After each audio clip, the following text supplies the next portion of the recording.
Thanks for watching. Don't forget to like, comment, share and subscribe to Mufti Tariq Masood, famous scholar. الحمدللہ نحمدہ ونصلی علی رسولہ الکریم. شروع کر دیں بھائی. ایک تو ماشاءاللہ مائک بڑا خاندانی ہے، تو فہد بھائی مسجد میں بھی کچھ ایسا ہی انتظام کریں یار. آواز صحیح ہو نا تو آدمی کو بات کرنے میں بھی، مائک صحیح ہو تو بات ہو جاتی ہے تسلی سے. ماشاءاللہ مجھے بتایا گیا کہ کچھ تاجر حضرات ہیں جن میں آپ نے بیان کرنا ہے، تو میں کہیں بیان کے لیے آج کل جاتا نہیں ہوں. پولیس بھی بلائے تو نہیں جاتا میں. لیکن جب مجھے بتایا گیا کہ تاجر برادری جمع ہو رہی ہے تو پھر میں نے بیان کی حامی بھری. اس لیے نہیں کہ آپ لوگوں سے کوئی چندہ چاہیے، بلکہ اس لیے کہ آپ لوگ وہ کچھ کر سکتے ہیں جو وہ لوگ نہیں کر سکتے جن کا تجارت سے تعلق نہیں ہے. تو آپ اگر صحیح ٹریک پر آ گئے تو آپ سے جو خیریں پھیل سکتی ہیں، جو آپ لوگ ملک کے لیے، قوم کے لیے، اللہ کے لیے جو کچھ کر سکتے ہیں، وہ کچھ وہ آدمی نہیں کر سکتا جو ایک ملازم ہے، کسی کمپنی میں جاب کرتا ہے.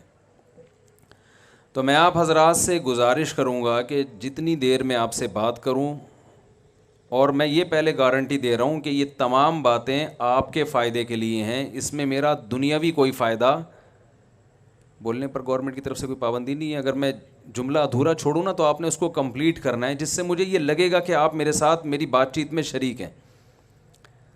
میں سمجھا پا رہا ہوں اپنی بات؟ اگر میں کوئی جملہ کمپلیٹ نہیں کرتا، چھوڑ دیتا ہوں اس کو، تو یہ آپ سے اگلوانے کے لیے کہ اگلا لفظ کس نے کہنا ہے، آپ نے کہنا ہے. تو مجھے یہ لگے گا کہ آپ میرے ساتھ شریک ہیں. تو میں جو کچھ کہہ رہا ہوں یہ سب آپ کے فائدے کے لیے، اس میں میرا کوئی فائدہ نہیں ہے. تو یہ بتانا اس لیے ضروری ہے تاکہ آپ بات غور سے سنیں. دیکھیں آپ لوگوں نے بھی بڑے لیکچر دیے ہوں گے، اپنی پروڈکٹ لا کے پوری تقریر کی ہوگی کہ یہ وہ ایک چٹکلا میں اکثر سناتا ہوں کہ ایک آدمی نے گدھا بیچنا تھا، بک نہیں رہا تھا، تو دلال ہوتے ہیں نا، ان سے کہا یار یہ تو بکوا دے مارکیٹ میں. تو اس نے گدھے کے فضائل بیان کرنا شروع کیے. ظاہر ہے چیز مارکیٹ میں جبھی بکے گی جب اس کی آپ اس کے فضائل بیان کریں گے. یہ ایسا ہے، تو اب گدھے کی کیا فضیلت انسان بیان کر سکتا ہے؟ تو دلال نے بتایا یہ گدھا ایسا ہے جس پہ علامہ اقبال نے بھی سفر کیا تھا، یہ گدھا ایسا ہے کہ قائد اعظم نے شفقت کا ہاتھ پھیرا تھا، یہ گدھا ایسا، یہ گدھا ایسا. اتنے فضائل سنائے کہ جو گدھا بیچنے والا تھا، بھائی اتنا اچھا گدھا ہے تو میں اس کو بیچتا نہیں ہوں، یہ مجھے واپس کر دے.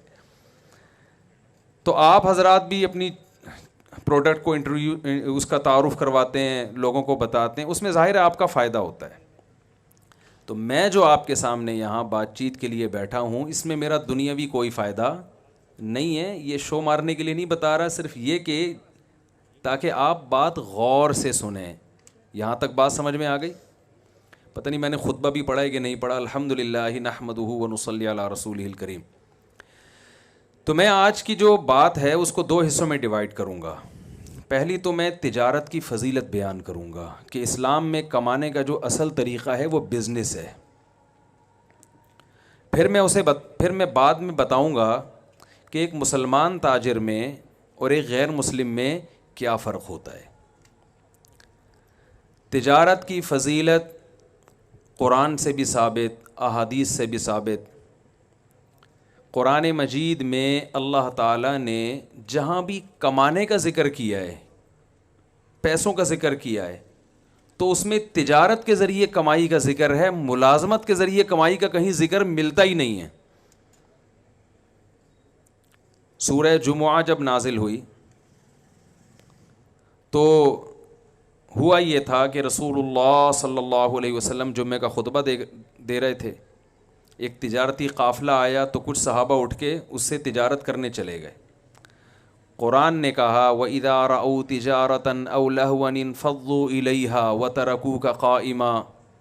اے نبی جب یہ لوگ کوئی تجارت دیکھتے ہیں تو خطبے میں آپ کو چھوڑ کے چلے جاتے ہیں. صحابہ کو تنبیہ کی کہ آئندہ ایسا نہیں کرنا.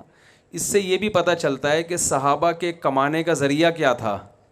بزنس، تجارت. سورہ مزمل میں دوسرے رکوع میں اللہ رب العزت نے فرمایا، سورہ مزمل کے پہلے رکوع میں تہجد کا حکم دیا گیا ہے. دوسرے رکوع میں اللہ نے فرمایا کہ ساری رات تہجد پڑھنا تمہارے ذمہ ضروری نہیں ہے، کیونکہ تمہارے دن میں بھی کچھ کام ہوتے ہیں. میں سمجھا پا رہا ہوں اپنی بات؟ سمجھ کوئی مشکل تو نہیں ہو رہی نا؟ ظاہر ہے رات کو آرام بھی کرنا ہے کیونکہ دن میں بہت ساری ایکٹیویٹیز ہیں. تو قرآن بیان کرتا ہے کہ تم نے دن میں 2 اہم ترین کام کرنے ہوتے ہیں جس کی وجہ سے رات کو سویا بھی کرو، ساری رات تہجد نہ پڑھو. وہ 2 اہم ترین کام کیا ہیں؟ آخرون یقاتلون فی سبیل اللہ، دن میں تمہاری لڑائی بھی ہوتی ہے، جہاد بھی ہوتا ہے، تو تمہیں آرام بھی چاہیے. اور کیا؟ یضربون فی الارض یبتغون فضلا من اللہ ورضوانا، تم میں بہت سے لوگ تجارت کرتے ہیں، مزاربت بھی تجارت کی ایک قسم ہے، اور وہ اللہ کا جو فضل ہے، روزی ہے، اس کو تلاش کر رہے ہوتے ہیں. تو صحابہ کے 2 کام بیان کیے گئے ہیں جن کی وجہ سے رات کو ان کو ریسٹ کرنے کا حکم دیا جا رہا ہے.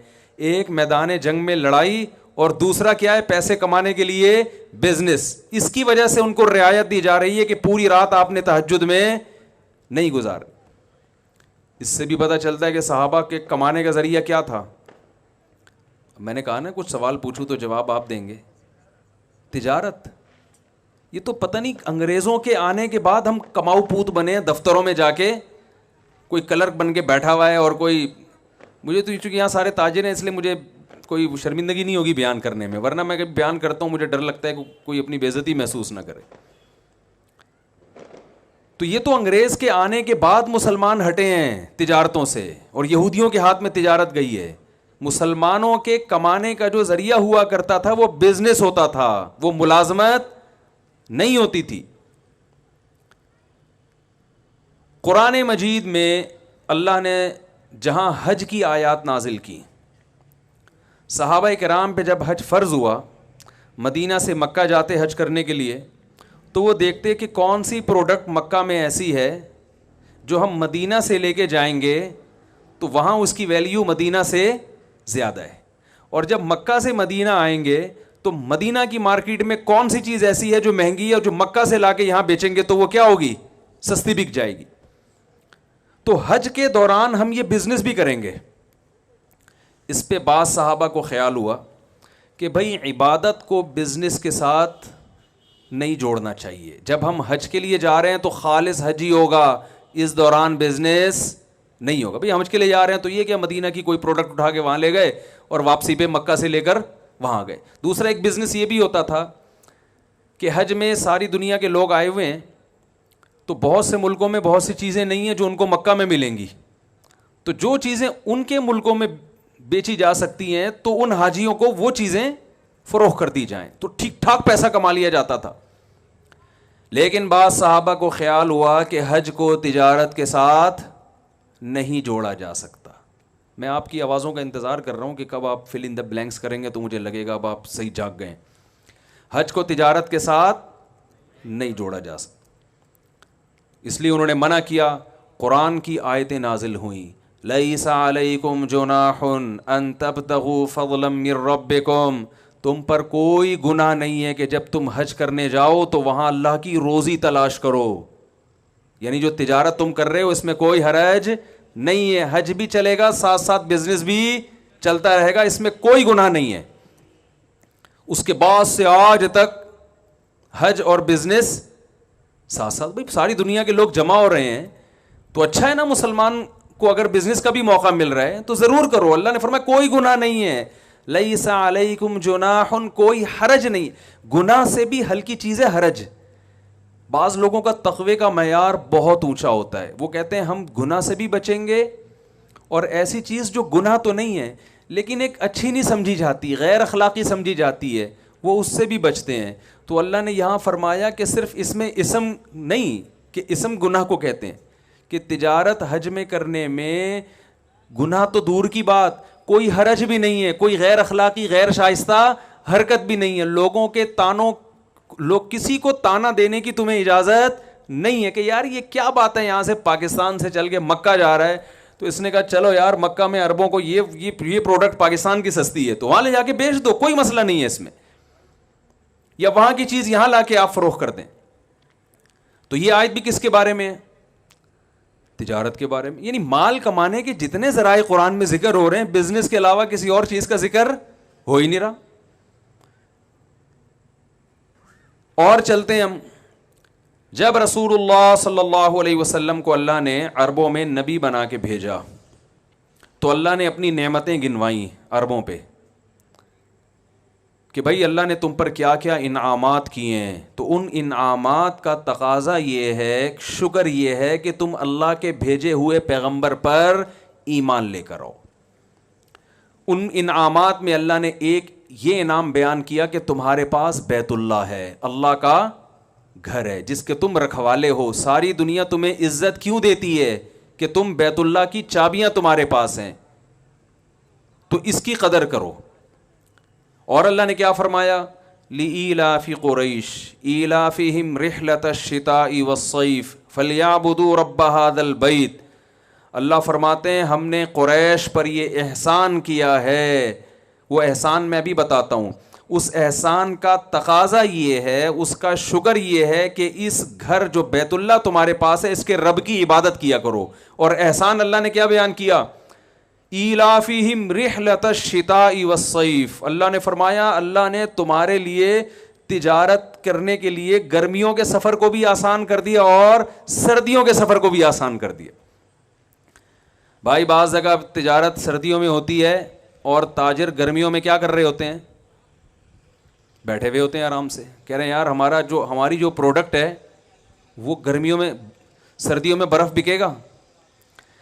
بھائی آپ برف کی دکان کھول کے بیٹھ گئے دسمبر میں, ٹھیک ہے نا, اور ٹائمنگ اس کی رات 12 بجے سے صبح 6 بجے تک, تو وہ بکے گی؟ ہر چیز کا موسم ہوتا ہے نا. تو اللہ فرماتے ہیں ہم نے تم پہ تجارت کے ایسے دروازے کھولے ہیں کہ تم شام کا سفر کرتے ہو بزنس کے لیے, گرمیوں میں بھی کرتے ہو اور سردیوں میں. کتنی بڑی اللہ نے نعمت کے طور پہ بیان کیا. کہا کہ تمہارے لیے بزنس کو ہم نے آسان کر دیا. اس آسانی کا شکر یہ ہے کہ اس گھر کے رب کی عبادت کرو. اس سے پتہ چلتا ہے کہ بزنس کسی کے لیے آسان ہو جانا اور بزنس کے لیے ٹریولنگ آسان ہو جانا یہ اللہ کی بہت بڑی نعمتوں میں سے ایک بڑی نعمت ہے. بہت مشکل ہے بات سمجھانا میرے لیے, آپ لوگ کی تو اللہ نے بڑی ذہانت دی ہے. تو اور ہم چلتے ہیں آگے تجارت کے بارے میں. ہم رسول اللہ صلی اللہ علیہ وسلم کی سیرت میں دیکھتے ہیں, آپ جب بھی مال کمانے کی مثالیں دے رہے ہیں تو تجارت ہی کی مثالیں دے رہے ہیں. ایک شخص آیا آپ صلی اللہ علیہ وسلم کے پاس بھیک مانگنے کے لیے, عرض کیا یا رسول اللہ پیسے چاہیے. آپ صلی اللہ علیہ وسلم نے فرمایا کیا تمہارے پاس کچھ ہے نہیں گھر میں؟ یعنی آپ صلی اللہ علیہ وسلم اسے بھیک سے بچانے کے لیے کمانے پہ ڈالنا چاہتے تھے. تو آپ یہ بھی کہہ سکتے تھے کہ جاؤ فلاں کے ہاں ملازمت کرو جا کے. آپ نے یہ نہیں فرمایا, فرمایا تمہارے پاس کچھ بھی نہیں ہے. انہوں نے کہا کچھ بھی نہیں. کہا کچھ تو ہوگا. وہ ایک پیالہ اٹھا کے لے آئے. آپ صلی اللہ علیہ وسلم نے فرمایا اس پیالے کو کون خریدے گا, کتنے میں؟ ایک صحابی نے کہا 1 درہم نے. آپ نے فرمایا کون ہے جو اس سے زیادہ میں؟ یہ بزنس باقاعدہ سکھایا جا رہا ہے. غلط تو نہیں کہہ رہا بھائی میں؟ جاب کی طرف رہنمائی نہیں کی جا رہی, کس کی طرف کی جا رہی ہے؟ بزنس. اور صرف ایسی گائیڈنس سید الانبیاء کہ بھائی تمہارے پاس کچھ بھی نہیں ہے تو آؤ ہم تمہیں طریقہ بتاتے ہیں, اس طریقے سے پیسے کمانا سکھاتے ہیں کہ بزنس بھی ہو جائے گا اور تم لوگوں کے سامنے ہاتھ پھیلانے سے بھی بچ جاؤ گے. آپ یہ کہہ سکتے تھے تمہارے گھر میں اگر برتن ہے نا اسی کو بیچ کے پیسے کمانا شروع کرو. وہ صحابی کہتے ہیں یا رسول اللہ وہ کھانے کی پلیٹ ہے, اسی کو اگر میں نے بیچ دیا تو میں تو اس جس برتن میں کھاتے ہیں وہ بھی غائب ہو جائے گا, تو کھاؤں گا کس؟ شاپر تو تھے نہیں نا اس زمانے میں, کھاؤں گا کیسے؟ اس کی رہنمائی کی جا رہی ہے. آپ صلی اللہ علیہ وسلم نے فرمایا کون ہے جو خریدے گا؟ ایک صحابی نے کہا 1 درہم. فرمایا 1 سے زیادہ میں کون خریدے گا؟ یہ نہیں فرمایا کہ سستے میں بیچ دو ہیں, 1 درہم میں دے دو, اللہ کھلائے گا تمہیں, بلکہ 1 سے کم میں وہ آدھے میں لے رہا ہے, وہ آدھے میں دے دو, سستا ترین کر کے بیچو, اس لیے کہ کھلانے والا کون ہے؟ اللہ. یقیناً اللہ کھلانے والا ہے, لیکن اگر نبی صلی اللہ علیہ وسلم اس موقع پہ یہ طرز عمل اختیار کرتے تو مسلمانوں پہ بزنس اور تجارت کا دروازہ بند ہو جاتا. بزنس تو بزنس ہے, اس میں جھوٹ بولنا جائز نہیں, بیوقوف بنانا جائز نہیں, لیکن بزنس کی ڈیفینیشن ہی ہے بھائی اپنی پروڈکٹ پہ کس طرح زیادہ سے زیادہ ارننگ ہو سکتی ہے, ایک دوسرے کی ضرورتوں سے کیسے فائدہ اٹھایا جا سکتا ہے. تو آپ نے فرمایا کون ہے جو اس سے زیادہ میں خریدے گا؟ صحابی نے کہا 2 درہم میں خریدوں گا.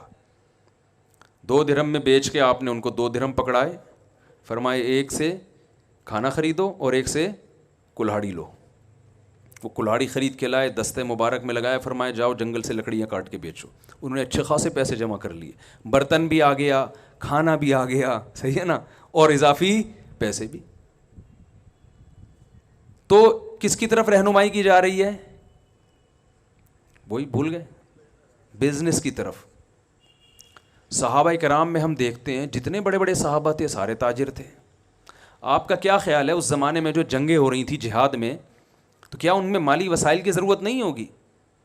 میں ذرا آپ کو نا ایک ہمارے جامعۃ الرشید نے صحابہ کرام کے جو اثاثے تھے, جو بڑے مشہور صحابہ ہیں, ان کے اثاثوں کو باقاعدہ کیلکولیٹ کیا تھا تاریخی کتابوں سے نا, کہ ان صحابہ کے اثاثے کتنے تھے, بزنس کی بیس پر ان کے پاس کتنے مالدار تھے یہ.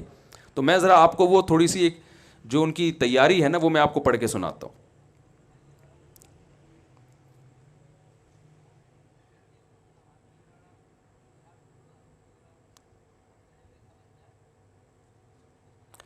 حضرت ابو بکر رضی اللہ تعالیٰ, یہ جامعۃ الرشید نے پوری تحقیق کر کے تاریخی کتابوں سے صحابہ کے اثاثے نکالے ہیں, سرمایہ کتنا کس کے پاس تھا. حضرت ابو بکر رضی اللہ تعالیٰ عنہ کے پاس 40,000 درہم چاندی تھی, جو کہ آج کے حساب سے 58 کروڑ روپے بنتے ہیں. میں سمجھا پا رہا ہوں اپنی بات؟ اتنے بڑے بڑے رتبے والے صحابہ تھے, ان کے اثاثے کتنے تھے؟ 58 کروڑ روپے. حضرت عثمان رضی اللہ تعالیٰ عنہ کے پاس موجودہ دولت کی تفصیل کچھ یوں تھی: 3 کروڑ 5 لاکھ چاندی کے درہم, 1 لاکھ سونے کے دینار, اور خیبر, وادی قرا اور کنویں کی صدقہ کی گئی دولت کی مقدار 2 لاکھ سونے کے دینار. اس کے ساتھ ربضہ کے مقام پر ان کے 1000 اونٹ تھے. اگر ہم ان ابن کثیر کے پیش کردہ اعداد و شمار کو حتمی مانیں تو سونے اور چاندی کی موجودہ قیمت کے اعتبار سے جو حضرت عثمان کے اثاثے بنتے ہیں 11 ارب 90 کروڑ 5 لاکھ روپے. یہ کس کے اثاثے تھے بھائی؟ بولو نا یار, کیا ہو گیا بھائی؟ تو میں آپ کو پیسے کمانے کی ترغیب دے رہا ہوں. آپ پہلے مولوی سنیں گے یار ہمیں پیسے کمانے کی ترغیب دے رہا ہے یہ, لیکن میں اس کو سیٹنگ پہ لاؤں گا ابھی, ٹھیک ہے نا. تو کتنے اثاثے ہوئے؟ 11 ارب 90. یہ باقاعدہ تحقیق ہے, یعنی ایسا ہی نہیں ہے کہ ایسے کسی نے اندازہ. 11 ارب 90 کروڑ 5 لاکھ روپے آج کے زمانے کے حساب سے حضرت عثمان رضی اللہ تعالیٰ کے پاس جو ایک ریشو تھا نا کہ اتنی مالیت ان کے پاس رہا کرتی تھی. عبد الرحمن ابن عوف رضی اللہ عنہ کا نام بھی آپ نے سنا ہوگا. یہ انہوں نے ایک موقع پر جو ہے نا جہاد میں 40,000 درہم دیے ہیں, جو 58 کروڑ روپے بنتے ہیں. جس نے 58 کروڑ کا چندہ دیا ہوگا, تو چندہ تو آدمی اپنی آمدن میں سے کچھ حصہ نکالتا ہے نا بھئی. ایسا تو نہیں ہوتا کہ آپ کی چندہ دے کے آپ خود چندے کے مستحق بن گئے تھوڑے دنوں میں, ایسا تو نہیں ہوتا نا. اپنی انسان جو ارننگ کا ذریعہ وہ تو سنبھال کے رکھتا ہے نا. تو حضرت عثمان رضی اللہ تعالیٰ عنہ نے میدان جہاد میں ایک مرتبہ جو چندہ دیا اس کی تعداد کتنی تھی؟ میں چندہ نہیں مانگوں گا آپ سے, بے فکر رہیں. آپ کہیں اچھا بھی ہمیں یہ گلوا کے نا آہستہ آہستہ لائیں گے کہ اب آپ بھی کچھ 2-3 کروڑ نکالیں. تو 58 کروڑ روپے حضرت عثمان نے کیا دیا؟ چندہ. ایسے بہت سارے صحابہ ہیں, یہ پوری ان کی جو ہے تحقیق لکھی ہوئی, میں پڑھوں گا تو کافی ٹائم ہو جائے گا. جتنے بڑے بڑے محدثین ہیں وہ سارے کیا تھے؟ تاجر. خود رسول اللہ صلی اللہ علیہ وسلم نے نبوت سے پہلے کمانے کا جس چیز کو ذریعہ اختیار کیا وہ کیا تھی؟ تجارت. آپ نے پوری زندگی تجارت کی. ہاں بکریاں چرائی ہیں, وہ ملازمت تھی. وہ اس لیے کہ رسول اللہ صلی اللہ علیہ وسلم نے فرمایا کوئی نبی دنیا میں ایسا نہیں آیا جس سے اللہ نے بکریاں نہ چروائی ہوں. وہ ایک مصلحت ہے, قوت برداشت پیدا کروانا, وہ ایک الگ چیز ہے. لیکن آپ صلی اللہ علیہ وسلم کی جو غربت کو، مسکنت کو اللہ نے دور کیا وہ بھی تجارت کے ذریعے. ابھی قاری صاحب نے سورہ ضحیٰ کی تلاوت کی نا، وَوَجَدَكَ عَائِلًا فَأَغْنَا، اے نبی ہم نے آپ کو غریب اور مسکین پایا سو ہم نے آپ کو مالدار بنا دیا. یہ مالدار کیسے بنایا کہ حضرت خدیجہ رضی اللہ تعالیٰ عنہ کے پاس پیسہ تھا، پیسے کو انویسٹ کرنے کے لیے کوئی ایماندار آدمی نہیں مل رہا تھا. انہوں نے نبی صلی اللہ علیہ وسلم سے نکاح کیا کہ پیسہ میرا ہوگا اور اس پیسے سے کاروبار کون کریں گے؟ رسول اللہ صلی اللہ علیہ وسلم. اس سے اللہ تعالیٰ نے آپ صلی اللہ علیہ وسلم کے مال میں بھی اضافہ کیا اور حضرت خدیجہ رضی اللہ تعالیٰ عنہ کے مال میں بھی اضافہ کیا. تو ہم اگر اس پہ میں بہت کچھ کہا جا سکتا ہے تجارت کی فضیلت پر. اسلام کا جو مزاج ہے، مزاج وہ بھی کیا ہے؟ تجارت کا ہے. اس لیے کہ اسلام کسی کی غلامی پسند، بولے نا بھائی، نہیں کرتا. ایسا نہ ہو آپ کے سارے امپلائی چھوڑ چھاڑ کے بھاگ جائیں کہ وہ اپنی کمپنیاں کھول رہے ہیں. اسلام غلامی کو کیا، اسلام کا مزاج میں غلامی نہیں. غلامی صرف کس کی ہوگی؟ بولے نا بھائی، اللہ کی ہوگی. تو آپ بتاؤ، تاجر اپنا کھاتا ہے نا، اپنی مرضی سے آفس پہنچے گا، جب دل چاہے گا دکان بند کر دے گا. ملازم کو یہ سہولتیں ہیں. بلکہ دفتروں میں جو آج کل حالات چل رہے ہیں نا، اس میں تو آپ کو پتہ ہے کہ باس کو مکھن لگانے کے علاوہ کوئی اور کام ہوتا ہی نہیں ہے. پیٹھ پیچھے بیٹھ کے صبح سے شام تک برائیاں کرتے رہیں گے اس کی. جیسے ہی آئے گا تو سر کیونکہ اس کو پتہ ہے نچوڑ تیل کہاں سے نکلے گا، اسی کنویں سے نکلے گا. تو اسلام کے مزاج میں کیا ہے؟ سر اٹھا کے جینا. یہ تاجر تو سر اٹھا کے جی سکتا ہے، ملازم سر اٹھا کے نہیں جی سکتا. ملازمت میں آپ کی محنت کا فائدہ کون اٹھائے گا؟ جس کے آپ ملازم ہیں، فائدہ سارا وہ اٹھائے گا. میں دنیا میں الحمدللہ میرے اب سفر ہونے شروع ہوئے ہیں، بہت سارے ملکوں میں جانا ہوا، پاکستان میں بہت سی جگہوں میں جانا ہوا. میں نے جتنا کامیاب تاجروں کو دیکھا اتنا کسی اور کو نہیں دیکھا. اور تجارت کے لیے میرا ایک اصول بن گیا کہ اس کے لیے انٹر میں فیل ہونا ضروری ہے. یعنی اتنے میں نے تجربے کیے نا کہ جس کو بھی میں نے دیکھا نا کروڑوں اربوں میں کھیل رہا ہے، وہ اسکول کا بھاگا ہوا ہے. معذرت کے ساتھ شاید میرا تجربہ غلط ہو. ابھی سیالکوٹ میں ایک تاجر ہیں، انہوں نے بہت اللہ نے ان کو نوازا ہے، ایکسپورٹ ہوتا ہے ان کا مال، بہت کروڑپتی آدمی ہے.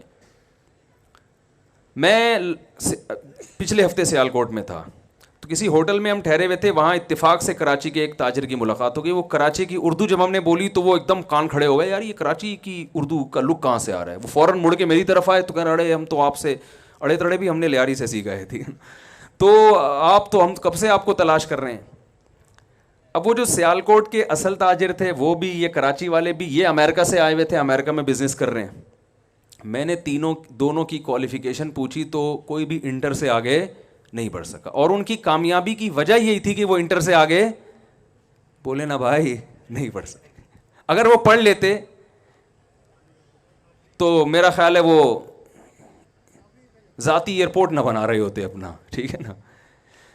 دبئی گیا ہوں، وہاں بڑے بڑے تاجروں سے ملا، سارے اسکول کے بھاگے ہوئے. بھاگنے کی ترغیب نہیں دے رہا کہ آپ اپنے بچوں کو اسکول سے بھاگیں، لیکن پتہ نہیں کہ قدرت کا سسٹم ایسا ہے، نظام ایسا ہے. یہ بتانے کے لیے آپ کو یہ میں تجربہ شیئر کر رہا ہوں آپ کے ساتھ. دبئی میں بڑے بڑے تاجروں سے میری ملاقات ہوئی جو کروڑوں میں کھیل رہے ہیں، سب اسکول کے بھاگے ہوئے اور سب غریب فیملی سے جن کا تعلق تھا. تو تجربے سے ہم نے یہ سیکھی کہ تجارت کے لیے پیسہ بالکل بھی نہیں چاہیے. یہ تجربہ ابھی تو شیئر کر سکتا ہے نا انسان. ایسے میں IBA یونیورسٹی میں میرا بیان تھا، موضوع یہی بزنس تھا. تو میں نے ان کو ایک بات بتائی، میں نے کہا بہت معذرت کے ساتھ، اچھا میں ایک پٹھان کو لے گیا اپنے ساتھ، وہ بیچارہ کچرا چنتے چنتے نا کروڑپتی بن گیا. کچرا چنتے چنتے، کچرے میں کیا ہوتا ہے کہ بھائی اس کو پتہ چل گیا بھائی جو ہے نا کاپر کیا ہوتا ہے، تانبا، پیتل، لوہا، ہر چیز کا فرق وہ پہچان گیا. ہوتے ہوتے ہوتے ہوتے اس نے وہی ظاہر اپنی دکان بنا لی اسکریپ کی. پھر ہوتے ہوتے یہ جو ہے نا اتنا اللہ نے اس کا بزنس کہ وہ کروڑپتی، اس کے تو 20-30 تو اکاؤنٹ ہیں اس کے. میرا IBA یونیورسٹی میں بیان تھا، میں نے اس کو فون کیا، میں نے کہا آ جا بھائی تو. اور میں نے کہا اسی ڈریس میں آنا جس میں تو سارا دن گھومتا پھرتا، کو کوٹ ٹائی وائی کی وہ پہنتا بھی نہیں ہے. میں نے کہا تاکہ میں ان کو بتاؤں کہ تم تجارت پڑھ رہے ہو، تاجر بنو گے نہیں. تم تاجر ایسے بنتے ہیں جیسے یہ بنا ہے. تو وہ آگے اپنے وہ جیسے نارمل ڈریس میں بیچارہ سیدھا سادہ سا پٹھان، ایک شلوار کا پائنچہ یہاں، دوسرا پائنچہ یہاں آ گیا. میں نے کہا بتاؤ یار، میں نے یونیورسٹی کے لڑکوں کے سامنے اس کو کھڑا کیا. میں نے کہا آپ کیا سمجھتے ہیں یہ کیا ہے؟ انہوں نے کہا ایسے ہی بیچارہ سیدھا سادہ سا کوئی ہوگا، ان کے خیال میں کہیں چوکیداری کر رہا ہوگا. میں نے کہا بھائی اس کی اتنی چیک بکیں ہیں نا کہ اس کو گننے کے لیے ایک بندہ چاہیے. ٹھیک ہے، گاڑیاں ہی ایسے بدلتا ہے جیسے آپ پینٹ بدلتے ہو. اور میں نے کہا شروع اسکول کتنا پڑھا ہے؟ ایک جماعت بھی اسکول میں نہیں پڑھا ہوا. صرف محنت، ایمانداری، جو ٹائم لوگوں کو پیمنٹ کا دے رہا ہے اس میں ایک سیکنڈ بھی آگے پیچھے نہیں. میں نے اس کو 8 بجے کا ٹائم دیا تھا پہنچنا ہے، میں تھوڑا لیٹ ہو گیا، وہ ٹائم سے پہلے پہنچا ہوا تھا. تو میں نے کہا آپ لوگ جو بزنس پڑھ رہے ہیں نا، تو یہ ذہن میں رکھیں آپ بزنس کے علاوہ دنیا کا ہر کام، بول لو نا بھائی، یہ ماہرین کہتے ہیں. میں تو مولوی آدمی، میں کیا ایسی باتیں کر سکتا ہوں، لیکن ہم نے ماہرین سے سنا ہے کہ جو بزنس پڑھتا ہے وہ دنیا میں بزنس کے علاوہ دنیا کا ہر کام، بولو نا بھائی کیا ہو گیا؟ آپ کے فائدے کی باتوں کے لیے میں بیٹھا ہوں، یہ پہلے بتا دوں میں آپ کو. تو ہم دنیا میں جہاں بھی گئے، میں ملیشیا گیا، وہ میں نے پٹھان تاجر دیکھے، سیدھے سادے پہاڑوں کے رہنے والے، کروڑوں میں کھیل رہے ہیں. وہ لنکاوی جزیرہ سنا ہوگا آپ نے، وہاں ایک بہت بڑا تاجر ہے. میں اس لیے زیادہ نہیں قریب جا رہا کہ وہ کہے گا یار ہمارے سارے راز فاش کر رہے ہو آپ مجھ سے بیٹھ کے. یار تم یہاں تک کیسے پہنچے؟ تمہارے ہوٹل ہیں، تم اتنی ارننگ کیسے کر رہے ہو؟ بھائی ہم تو ایسے ہی آئے تھے بھگوڑے، کچھ تھا نہیں، پاکستان میں ہمیں مل نہیں رہا تھا، یہاں بھگا دیا. تو یہاں ہم نے جس چیز میں ہمیں لگانا کہ اسے خرید کے بیچنے میں کچھ پروفٹ ہے، ہم نے وہ کام کیا. اور 8-10 سال میں اتنا تجربہ ہو گیا کہ آج اتنے بڑے بڑے ان کے ڈاکٹر ذاکر نائک ان کے ہوٹل میں جا کے ٹھہر رہے ہیں. ٹھیک ہے نا، حضرت مفتی تقی عثمانی صاحب جا رہے ہیں وہاں پہ، ہمیں بلایا اس نے. تو آتا کچھ بھی نہیں ہے. تو پہلے تو میں یہ تجربہ شیئر کرنے کا مقصد یہ ہے کہ اسلام نے بزنس کو اتنا زیادہ فوکس کیوں کیا. اس پہ اور بھی بہت سی آیتیں، حدیث ایک روایت میں آتا ہے رسول اللہ صلی اللہ علیہ وسلم نے فرمایا تسعۃ اعشار الرزق فی امتی فی التجارہ.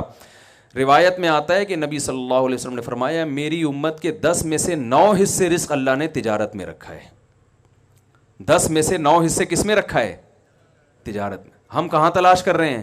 دوسرے کاموں میں. حضرت عمر رضی اللہ تعالیٰ عنہ کا ارشاد ہے کہ مجھے اللہ کے راستے جہاد میں موت کے بعد سب سے زیادہ جس راستے میں موت محبوب ہے وہ یہ ہے کہ میں تجارت کرتا ہوا دنیا سے چلا جاؤں. جہاد کے بعد جو شہادت ہے اس کے بعد اگر میں چاہتا ہوں کسی راستے میں موت آئے تو وہ کون سی راستہ ہے؟ کہ میں تجارت کر رہا ہوں. تو بھائی اسلام نے اتنا فوکس کیوں کیا ہے؟ سوال یہ پیدا ہوتا ہے نا، تجارت کو اتنا فوکس کیوں کیا ہے؟ ایک وجہ تو یہ ہے، رسول اللہ صلی اللہ علیہ وسلم نے فرمایا المؤمن القوی خیر من المؤمن الضعیف. طاقتور مومن اللہ کو کمزور مومن سے زیادہ، بول لینا بھائی کیا ہو گیا، پسند ہے، محبوب ہے. طاقتور مومن اللہ کو زیادہ محبوب کیوں ہے؟ کیونکہ مسلمان کے طاقتور ہونے سے اسلام طاقتور ہوگا. علماء کہتے ہیں یہاں طاقت سے صرف جسمانی قوت مراد نہیں ہے. طاقت کی ڈیفینیشن یہ ہے کہ آپ وہ کچھ کر سکتے ہو جو دوسرا نہیں کر سکتا. تو جسمانی لحاظ سے بھی آپ طاقتور ہوں تو آپ وہ کچھ کر سکیں گے جو کمزور، آپ 4 شادیاں کر سکیں گے، کمزور کر سکتا ہے؟ معذرت کے ساتھ ہے بھائی، کمزور آدمی کر سکتا ہے.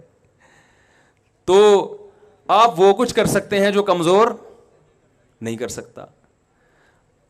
تو جیسے جسمانی طاقت اگر آپ کے پاس ہے تو آپ وہ کچھ کر سکتے ہیں جو کمزور نہیں کر سکتا. تو اسلام یہ چاہتا ہے کہ مسلمانوں کے پاس مالی طاقت بھی دوسروں سے زیادہ ہو. ان الذین کفروا ينفقون اموالهم ليصدوا عن سبیل اللہ.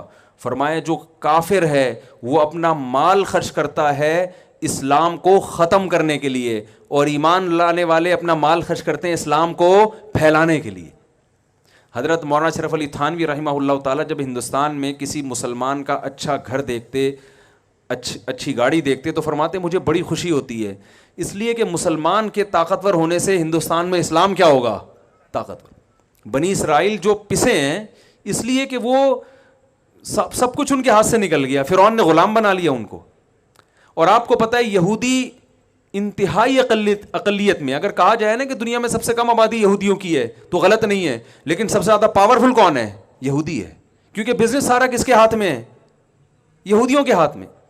پیپسی کولا ان کی, کوکا کولا ان کی, اور ہماری جب کولا آتی ہے زمزم کولا, مکہ کولا, نام سے ہی لگ رہا ہوتا ہے کہ بھائی یہ اس میں روحانیت ڈال کے کوئی ٹیسٹ لایا کرنی ہے, ٹھیک ہے نا.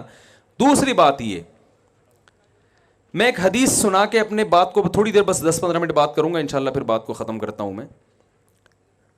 اب جو میں کہنا چاہ رہا ہوں ایک مثال سے سمجھاؤں گا.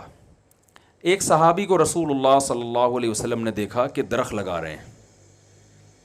آپ صلی اللہ علیہ وسلم نے انہیں فرمایا کہ تمہیں, حدیث کا مفہوم ہے, کیا تمہیں یقین ہے کہ جب تک یہ درخت پھل دے گا تم اس وقت تک زندہ بھی رہو گے؟ انہوں نے فرمایا نہیں. فرمایا پھر اتنی لمبی لمبی امیدیں ہیں بھائی, تمہیں کیا پتا.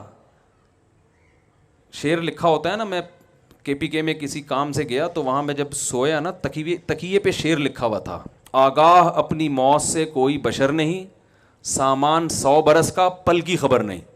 میں نے کہا یار یہ ادھر لکھنے کا شعر نہیں ہے, سونے کے لیے آدمی لیٹ رہا ہے اور تکیے پہ اتنے خطرناک قسم کا شعر. میں نے کہا یار یہ شعر بالکل درست ہے, لیکن یہ تکیے پہ سونے کے تکیے جو رات کو سوتا ہے آدمی, وہاں لکھنے کا نہیں ہے. یہ تو ویسے آدمی کہیں بازار میں لکھنے کا ہے کہ وہاں موت سے ڈرو, یہاں تو میں نے کہا نیند نہیں آئے گی.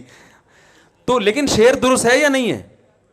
تو آپ صلی اللہ علیہ وسلم نے فرمایا کہ تمہیں کل کا خبر نہیں اور تم درخت لگا رہے ہو.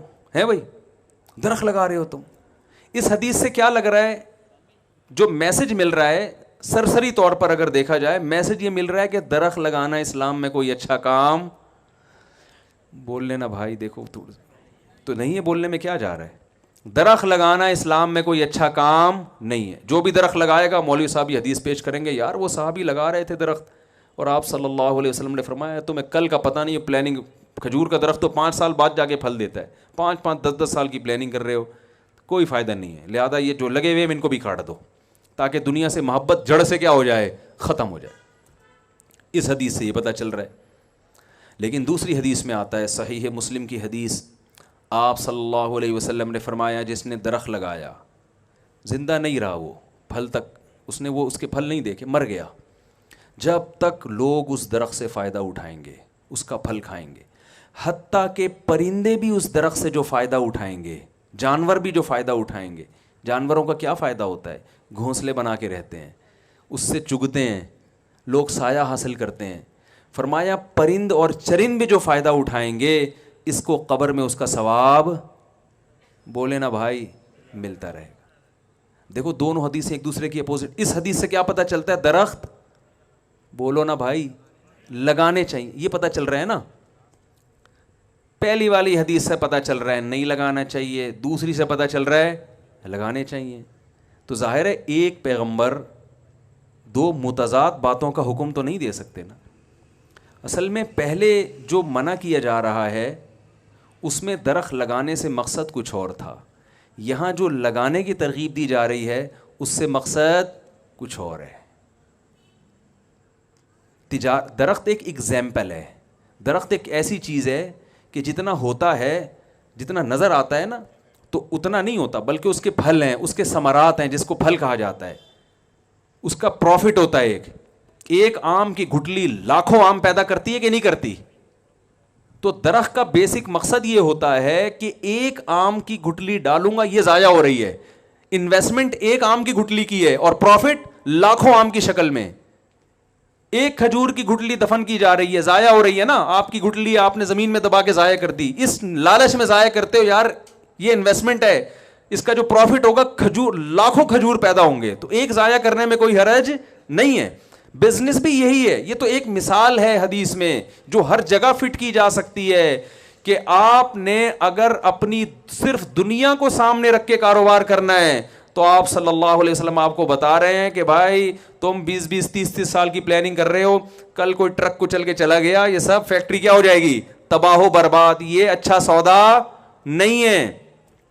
تم نے کاروبار کرنا ہے, بزنس کا درخت لگانا ہے, یہ سوچ کے کہ زندہ رہا تو کھاؤں گا, نہیں رہا تو اولاد فائدہ اٹھائے گی, مسلمان فائدہ اٹھائیں گے, اس سے میں غریبوں کی مدد کروں گا, خود بھی کھاؤں گا, لوگوں کو بھی کھلاؤں گا, کیونکہ رسول اللہ صلی اللہ علیہ وسلم نے فرمایا الید العلیٰ خیر من الید السفلیٰ, اللہ کو خرچ کرنے والا ہاتھ مانگنے والے ہاتھ سے زیادہ پسند ہے. اور آپ صلی اللہ علیہ وسلم نے فرمایا جو شخص اس نیت سے تجارت کرتا ہے کہ لوگوں کے سامنے ہاتھ نہ پھیلانا پڑے, سر اٹھا کے جیوں میں, کھلانے والا بنوں کھانے والا نہ بنوں, اور ایمانداری کے ساتھ یہ کام کرے, تو قیامت کے دن آپ صلی اللہ علیہ وسلم کی صحیح حدیث ہے پیغمبروں کے ساتھ اس کا حشر ہوگا, انبیاء کے ساتھ اس کا حشر ہوگا.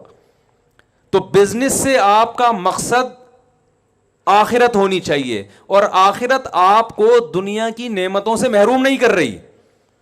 یعنی آپ کہیں یار آخرت کا کانسیپٹ تو یہ, پھر ہم سب کچھ صدقہ کر دیا کریں, خود چنچی میں جایا کریں, غریبوں کو لینڈ کروزر خرید کے دیں, یہ نہیں ہے.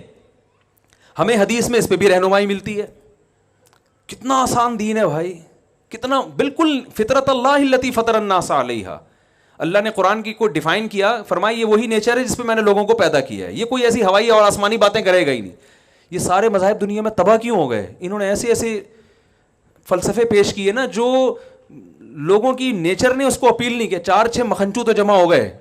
عیسائیوں نے کہا کہ اللہ جب راضی ہوگا جنگلوں میں جا کے عبادت کرو, تو 4-6 چلے گئے, وہیں مر گئے, ٹھیک ہے نا. قوم نے اس کو ایکسیپٹ نہیں کیا. سائنسدان پیدا ہونے لگا, ترقی کرو یار, دنیا میں اللہ نے خربوزہ پیدا کیوں کیا اگر اسے کھانا نہیں ہے؟ بھائی آم پیدا کیوں کیا اگر اسے اوائڈ کرنا ہے, کھانا نہیں. تو اسلام وہ بات کرتا ہے جو کس کے مطابق ہوتی ہے؟ نیچر کے مطابق. تو آپ صلی اللہ علیہ وسلم کے پاس ایک صحابی آئے. اچھا لوگ, میں یہ صحابی والی حدیث بیان کرتا ہوں بعد میں, پہلے میں ایک اشکال قائم کرتا ہوں کہ سوال یہ پیدا ہوتا ہے کہ اتنی فضیلت ہے تو آپ صلی اللہ علیہ وسلم نے پھر پیسہ کیوں نہیں کمایا؟ آپ کی غربت میں کیوں موت واقع ہوئی؟ آپ کے کپڑے کیوں ایسے پیون زدہ؟ اور آپ کی سواری اتنی سادہ کیوں؟ اور آپ 40 دن گھر میں چولہا جل کیوں نہیں رہا؟ سوال پیدا ہوتا ہے نا. جب ابو بکر جو آپ کے اتنے قریبی ساتھی ہیں وہ تو 58 کروڑ روپے کے مالک ہیں, اور نبی صلی اللہ علیہ وسلم ایک چیز کے بھی مالک نہیں ہے. تو یاد رکھیں رسول اللہ صلی اللہ علیہ وسلم کے پاس جتنا پیسہ آیا آپ نے وہ رکھا نہیں ہے. صبح آیا تو شام ہونے سے پہلے صدقہ کر دیا, وہ رکھا نہیں ہے, کیونکہ آپ کو اللہ نے ایسا کامل بنایا کہ اگر آپ رکھ لیتے نا, کل غیر مسلم اعتراض کر سکتے تھے کہ یہ سارا کس کی مسئلہ تھا, یہ نبوت اصل میں پیسوں کا معاذ اللہ. تو آپ نے اپنی ذات کو ایسا بنا کے رکھا کہ کوئی کل انگلی نہ اٹھا سکے, کوئی معاذ اللہ نقل کفر عیش و عشرت کا تانا نہ دے سکے. جیسے آپ نے اتنی شادیاں کی نا, تو اب غیر مسلم تانا دیتے ہیں یار معاذ اللہ اتنی شادیاں کی آپ نے. تو بھائی آپ نے جو اتنی نکاح کی ہے, وہ نکاح کا طریقہ اگر آپ دیکھ لیں تو پھر پتہ چلتا ہے کہ معاذ اللہ نقل کفر یا عیاشی کی بیس پہ یہ نہیں ہو سکتے. کیوں؟ اس زمانے میں سب 10 بیویاں رکھا کرتے تھے, عرب میں رواج تھا, اور جلدی شادی کیا کرتے تھے. آپ نے شادی دیر سے کی 25 سال کی عمر میں, حالانکہ اس زمانے میں رواج کیا تھا 15 سال کی عمر میں. آج بھی گاؤں دیہاتوں میں سب کب نکاح کرتے ہیں 15 16 سال میں شادیاں ہو جاتی ہیں. آپ نے پہلی شادی کی 25 سال میں, اور کی کس سے؟ 40 سالہ خاتون سے جو 2 دفعہ بیوہ ہو چکی ہیں. بہت مشکل ہے بات سمجھانا بھائی, کتنی دفعہ بیوہ ہو چکی ہیں؟ 25 سال میں. نقل کفر نباشت. کوئی انسان جسے خواہشات پوری کرنے کا شوق ہو, اس زمانے میں جہاں جلدی شادیاں ہوتی ہیں اور درجنوں شادیاں ہوتی ہیں لوگوں کی, وہ شادی بھی 25 سال کی عمر میں کر رہے ہیں, اور اپنے سے 15 سال بڑی خاتون سے جو 2 دفعہ بیوہ ہو چکی ہیں. اور پھر آپ صلی اللہ علیہ وسلم نے 25 سال انہی پر اکتفا کیا ہے, جبکہ عرب میں ایک بیوی پر قرات کو معیوب سمجھا جاتا تھا. آج بھی لوگ معیوب سمجھتے ہیں. آپ جا کے بتائیں میری ایک بیوی ہے, وہ تمیز سے بات ہی نہیں کریں گے آپ سے. بولے یار تم 2 شادیاں تو کر نہیں سکتے, کیا انقلاب لے کر آؤ گے؟ معذرت تھوڑے سا یہ ٹاپک آ جاتا ہے, تڑکا لگ جاتا ہے اس کا. تو وہ مایوس سمجھتے تھے. اس کے باوجود آپ کیا کر رہے ہیں؟ اسی بیوہ کے ساتھ 50 سال تک آپ صلی اللہ علیہ وسلم نے ان کے ساتھ گزارا کیا ہے, جبکہ کلچر اس کو قبول نہیں کر رہا. اور ان سے اتنی محبت کی کہ امی عائشہ فرماتی ہیں مجھے کسی پر ایسے رش نہیں آتا تھا جتنا رش حضرت خدیجہ پہ آتا تھا. اس کے بعد آپ نے دھڑا دھڑ نکاح کیے, ہجرت کے بعد کثرت سے نکاح کیے, یہ بتانے کے لیے کہ وہ جو میں نے کیا تھا نا وہ میرا مزاج تھا, اب جو میں کر رہا ہوں وہ اسلام ہے. نہیں آ رہی بات؟ یہ والی باتیں تو بالکل سمجھ میں آئیں گی نہیں نا, وہ والی پھر بھی تھوڑی تھوڑی آ جائے گی. تو پھر آپ نے جلد نکاح کی ترغیب بھی دی. جو 15 سال کا شباب ہوتا ہے زمانہ, اس میں آپ نے ترغیب دی. گویا آپ نے بتا دیا کہ بھائی میں نے جو کچھ کیا اس کی ایک حکمت مسلط تھی, لیکن جب ہجرت ہو گئی ہے, اسلام کے تفصیلی حکام آ رہے ہیں, تو اب میں جو آرڈر کروں گا تم نے اس آرڈر کو فالو کرنا ہے. وہ آرڈر یہ ہے کہ نکاح میں تاخیر مت کرو. 25 سال میں نکاح اسلام میں تاخیر کی عمر سمجھی جاتی ہے, جلدی کرو نکاح. سمجھ میں آ رہی ہے بات؟ تو اللہ نے اپنے نبی سے کچھ ایسے کام کروائے ہیں تاکہ کل کوئی انگلی نہ اٹھا سکے. تو کوئی بدبخت ہمارے نبی کی شان میں گستاخی نہیں کر سکتا کہ آپ کو یہ تانا دے. بھائی اگر معاذ اللہ عیش کے لیے کیے تو پہلے کرتے نا. کوئی ہے نوجوان جس میں ظرف ہے جو 15 سالہ بڑی عورت سے نکاح بھی کرے اور 25 سال اسی کے ساتھ گزار دے؟ ایسے کوئی عیش و عشرت والا میرا خیال ہے مارکیٹ میں آج تک پیدا نہیں ہوا ہوگا. تو جو آج کل لوگ مارکیٹ میں, جس مارکیٹ کی بات, آپ تاجر لوگ ہیں نا تو مارکیٹ کا لفظ زیادہ سمجھیں گے آپ. تو ہمارے نبی صلی اللہ علیہ وسلم کو کچھ ایسے کام کروائے گئے. تو آپ کے پاس دولت بہت آئی مگر صبح آئی اور شام ہونے سے پہلے صدقہ. تو جب رکھا ہی نہیں ہے تو کپڑے کہاں سے پہنے؟ ٹھیک ہے نا, وہی پیون زدہ کپڑے, وہی خوراک آپ صلی اللہ علیہ وسلم کی. لیکن جن صحابہ نے پیسہ رکھا ان کو آپ نے منع نہیں کیا, اور یہ ترغیبات دی ہیں. المؤمن القوی خیر من المؤمن الضعیف, تجارت کے فضائل بیان کیے. اب میں یہ عرض کر رہا تھا کہ ایک صحابی رسول اللہ صلی اللہ علیہ وسلم کے پاس آئے, پراگندہ بال, پھٹے پرانے کپڑے. آپ نے فرمایا کیا تمہارے پاس پیسہ نہیں ہے جس سے تم اپنے کپڑوں کو درست کر لو, بالوں کو درست کر لو؟ نے فرمایا ہاں. تو آپ صلی اللہ علیہ وسلم نے فرمایا ان اللہ یحب ان یرا اثر نعمتہ علی عبدہ. اللہ چاہتے ہیں کہ اللہ نے جب کسی کو کوئی نعمت دی ہو تو وہ اس کے چال ڈھال اور آثار میں, لباس پوشاک میں وہ نعمت جھلکنی چاہیے. تو اس میں ہمارے نبی نے ہمیں اجازت دے دی کہ پیسہ ہے تو تمہارے اوپر بھی اس کا اثر, بولیں بھائی, نظر. ایسا نہ ہو کہ کروڑوں کی مالیت ہے اور سفر چنچی میں کر رہے ہو. میں ایسے لوگوں کو جانتا ہوں, بہت پیسہ دیا. میرے پاس ایک زمانے میں تھی GTO 125, کاواساکی ہے, بڑی مشہور بائکوں کا ہمیں بڑا شوق رہا ہے. اب وہ میں افورڈ نہیں کر پاتا تھا اس وقت, میرے پاس اتنے بوتھ, پیٹرول اتنا تھا کہ وہ کھڑے ہو جاؤ تو وہ ٹینکی نہیں بھرتی تھی. تو ہمیں کھلنے لگا, بائک چھوڑنے کا دل نہیں چاہتا تھا. اس زمانے میں بائکوں پہ گیسیں لگ رہی تھیں, ٹھیک ہے نا. ہم چلے گئے اکبر روڈ, ہم نے کہا یار اس پہ گیس لگا دو نا, یہ افورڈ نہیں کر پا رہا. تو اس زمانے میں ایک ہمارے جاننے والے تاجر تھے, بہت اللہ نے نوازا تھا. غیبت اس لیے نہیں ہے کہ کوئی جانتا تھوڑی ہے کس کی بات کر رہا ہوں. تو وہ ہونڈا 50 لائے گیس لگوانے کے لیے. 50 لائے کیا لگوانے کے لیے؟ گیس کے لیے. میں نے کہا دیکھیں یہ ایک تو مجھ پہ تو سمجھ میں آتا ہے کہ میں 50 میں بھی لگاؤں تو شاید لوگ مان جائیں گے, آپ تو GTO پہ بھی نہیں لگاؤ. اور 50 جس کے بارے میں مشہور ہے کہ پیٹرول پمپ کے قریب سے لے کے چلے جاؤ تو وہ خوشبو سے ہی چلی جاتی ہے. تو مجھے وہ حدیث یاد آئی کہ بھائی اللہ یہ چاہتے ہیں کہ جب اللہ نے کسی کو نعمت دی ہو تو وہ نعمت اس پہ نظر آنی چاہیے. عربی میں 2 لفظ استعمال ہوتے ہیں کنجوس کے لیے, اردو میں تو کنجوسی کہتے ہیں نا. عربی میں کنجوسی کو ڈیفائن کرنے کے لیے 2 لفظ ہیں. ایک ہے بخیل, جو کامن اردو میں استعمال ہوتا ہے, بخیل آدمی ہے جس کو بخل کہا جاتا ہے. اور ایک ہے شحیح, شین اور بڑی ہے, پھر یا اور پھر بڑی ہے, حلوے والی ہے جسے کہتے ہیں, ٹھیک ہے نا. شحیح کہتے ہیں یہ کنجوسی کا سپرلیٹو ڈگری ہے. بخیل عربی میں کہتے ہیں وہ کنجوس جو دوسروں پہ خرچ کرتے ہوئے, جس کے پاس پیسہ ہو مگر دوسروں پہ خرچ کرتے ہوئے جان نکلتی ہو, اس کو کیا کہتے ہیں عربی میں؟ بخیل. اور شحیح اس کو کہتے ہیں جس کمبخت کی اپنے اوپر خرچ کرتے ہوئے بھی, بولو بھائی, جان نکل. یہ کنجوسی کی سپرلیٹو ڈگری ہے کہ اتنا کچھ ہے, نہ کمبخت گاڑی صحیح رکھتا ہے, نہ گھر صحیح بناتا ہے, نہ کھاتا صحیح ہے. تو اسلام نے اس کو پسند نہیں کیا کہ آپ دولت رکھیں اور جھلکے نہ, آپ سے نظر نہ آئے. نبی صلی اللہ علیہ وسلم نے رکھی نہیں ہے. تو یا تو اتنا بڑا ظرف ہو کہ رکھنا ہی نہیں ہے, تو اتنا بڑا ظرف تو مارکیٹ میں میرا خیال ہے شارٹ چل رہا ہے, اور ہمیں اجازت بھی نہیں ہے. بعض صحابہ کو نبی نے اجازت نہیں دی کہ سب کچھ صدقہ کر دو, فرمایا نہ, سب کچھ صدقہ کرنے کی آپ کو اجازت نہیں ہے. تو آپ نے تجارت سے نیت کیا کرنی ہے؟ نیت ہے آخرت کی. یہ درخت جو ہم لگا رہے ہیں یہ کس لیے لگا رہے ہیں؟ آخرت کے لیے. زندہ رہے کھائیں گے, دوسروں کو بھی کھلائیں گے, مر گئے ہمارے بعد والے لوگ فائدہ اٹھائیں گے. تو چونکہ اب اس میں آپ کی نیت آخرت ہے, تو جس کی یہ نیت میں آپ سچے ہیں یا نہیں ہیں. اللہ قرآن میں اللہ تعالیٰ کا ارشاد ہے, افا حسب الناس ان یترکوا ان یقولوا آمنا وهم لا یفتنون. لوگ یہ سمجھتے ہیں کہ صرف زبانی دعوے قبول کر لیں گے, آزمائیں گے نہیں. تو اللہ فرماتے ہیں ایسا بالکل بھی نہیں ہے. وَلَقَدْ فَتَنَّ الَّذِينَ مِن قَبْلِكُمْ, جس نے بھی دعویٰ کیا ہے ہم نے اسے آزمایا ہے. تو آپ کہہ سکتے ہیں کہ یار آج سے مفتی صاحب میں نیت کرتا ہوں کہ میرا جو اتنا بڑا بزنس ہے کسی بھی چیز کا, یہ اب اللہ کے لیے ہے. تو لائف اسٹائل آپ کا جوں کا توں, ٹھیک ہے نا, تو اتنا کافی بولے نا بھائی. اس سے یہ نہیں ہوگا کہ یہ ساری تجارت میں آپ کو دنیا میں بھی پیڑے کھانے کو, اب آخرت میں بھی آپ جنت الفردوس میں گھومنا شروع کر دیں اس فیکٹری کی وجہ سے. اتنا نہیں ہوگا. یہ نیت تو 2 منٹ میں کوئی بھی کر سکتا ہے نا بھائی. بھائی میں نیت کرتا ہوں اس لیے کہ یہ میرا بزنس آخرت کے لیے, تو نا نا نا نا نا, یہ نیت کر کے پھر اس نیت پہ کچھ چیزیں مرتب ہوں گی. چونکہ اس میں آپ کا اصل مقصد ہے آخرت. مقصد کیا ہے بولو بھائی؟ آخرت. اس کو میں ایک مثال سے سمجھاتا ہوں.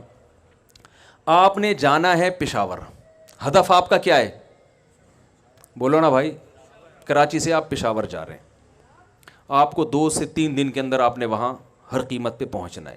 درمیان میں جو سفر ہے اس سفر میں ہر پاگل سے پاگل بھی چاہتا ہے کہ یار یہ سفر جتنا اچھا گزر سکتا ہے اتنا گزرے. اگر کوئی آپ کو جہاز کا ٹکٹ دے رہا ہے فری میں تو آپ ٹرین میں جانے کی کوشش نہیں کرو, الا یہ کہ ٹرین ہی کو انجوائے کرنا چاہتے ہو آپ. کچھ لوگ ٹرین میں اس لیے جا رہے ہیں, ٹرین کا اپنا مزہ ہے. وہ سنا دو ڈبو کے کھانے کا مزہ, تھوڑا سا ایک چٹکلا ہے بس درمیان میں. میری عادت ہے چٹکلے چھوڑتا نہیں ہوں میں. اپنا مزہ سے ایک چٹکلا درمیان میں آتا ہے. ایک آدمی کہیں رشتہ لینے کے لیے گیا, بس 5 منٹ کی بات رہ گئی ہے, یہ ختم کر دیتا ہوں میں.